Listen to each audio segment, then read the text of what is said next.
তো হইতে পারে একদিন শুইব, সকালে আর উঠব না, চির নিদ্রা হয়ে যাবে। এই জন্য ঘুমের সময় আল্লাহর কাছে মাপ চায়া ঘুমান।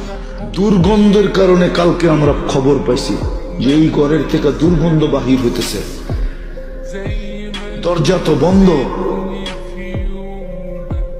3-4 দিন আগে ওইখানে যে টোকায় আসছে, সবাই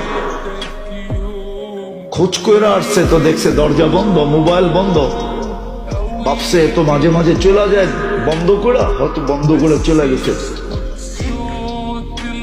হয়তো কোথাও চলে গেছে বন্ধ করে। কিন্তু কালকে সকালে দুর্গন্ধ খুঁজা পাওয়া গেছে, মশারি যেমনটা তেমনই টানানো আছে, ঘুমের ঘরেই চলে গেছে। আমরা কেউ তার আত্মীয় স্বজনকে চিনতাম না, জানতামও না, সে কাউকে বলতো না। সে একা ফ্ল্যাটে উঠতো আর নামতো, মসজিদে যাইতো, দিনদার ছিল, নামাজি ছিল, দাড়ি টুপিওয়ালা ছিল, সে একা একা থাকতো।